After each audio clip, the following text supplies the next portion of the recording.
स्थिता नमस्तस्यै नमस्तस्यै नमस्तस्यै नमो नमः।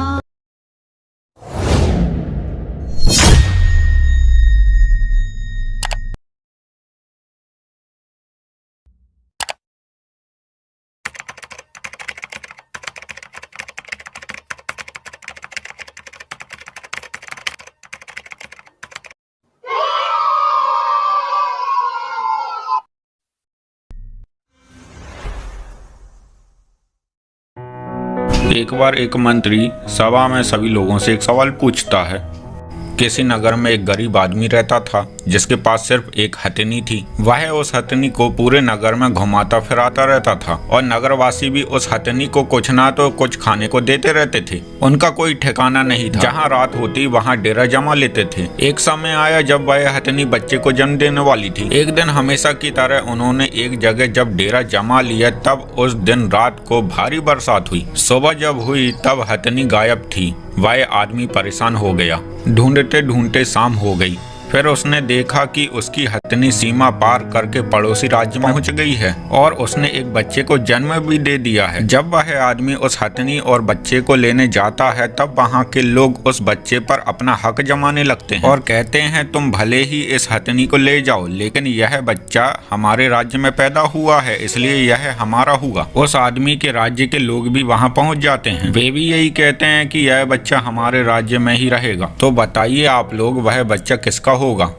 जिस आदमी ने उस हथिनी को पाला है वह बच्चा भी उस आदमी का होगा। लेकिन हथिनी का बच्चा उस राज्य में पैदा हुआ इसलिए राज्य के लोगों का ज्यादा हक होगा। बीरबल अब तुम बताओ उस हथिनी के बच्चे पर हक सबसे ज्यादा किसका होगा?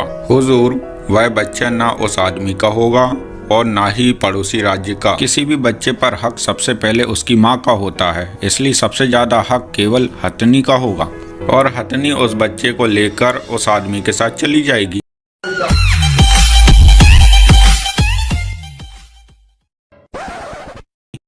एक बार शहंशाह अकबर के महल में द्वारपाल का पद खाली था जिसके लिए आसपास के नगर के बहुत से लोग आते हैं जिसमें उनकी ताकत और बुद्धि को परखा जाता है। उनमें से 2 लोगों को चुना जाता है। आप दोनों में से किसी एक को ही द्वारपाल बनाया जाएगा जिसके लिए आप दोनों में एक आखिरी प्रतिस्पर्धा होगी। आप दोनों को आज रात महल के बाहर द्वारपाल बनना है लेकिन हाँ ध्यान रहे कि आप वहाँ अकेले खड़े हुए हैं।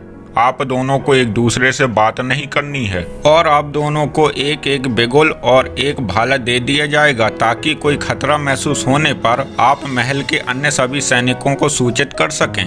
मंत्री बीरबल के कहे अनुसार दोनों महल के बाहर द्वारपाल बन जाते हैं। आधी रात बीतने पर उन दोनों को महल से दूर झाड़ियों से कुछ आवाज आती है जैसे उन झाड़ियों में कोई छुपा हो। आवाज सुनकर पहला द्वारपाल उन झाड़ियों में देखने नहीं जाता है लेकिन दूसरा द्वारपाल उन झाड़ियों की छानबीन करने चला जाता है। उसे वहां कोई नजर नहीं आता है और पुनः अपनी जगह वापस आकर खड़ा हो जाता है। दोनों एक दूसरे से बात किए बिना पूरी रात वहीं चौकन्ने होकर खड़े रहते हैं। अगले दिन सभा में बीरबल जी दोनों से रात की पूरी जानकारी मांगते हैं। दूसरा आदमी कहता है रात को महल से जो दूर झाड़ियां उगी हुई हैं वहां से आवाज आ रही थी जिसके कारण मैंने देर न करते हुए वहां जाकर छानबीन की लेकिन वहां मुझे कुछ नहीं मिला। आवाज तो तुम्हें भी आई होगी तो तुमने क्या किया? माफ करें हुजूर मैंने कुछ नहीं किया। लेकिन क्यों? क्योंकि द्वारपाल का काम ही होता है कि वह अपनी जगह से कहीं ना जाए और हर आने जाने वाले की खबर रखे। यदि मुझे खतरा महसूस होता तो मैं बिगुल बजा देता। सही कहा, द्वारपाल का यही काम है इसलिए महल का द्वारपाल अब से तुम्हें बनाया जाता है।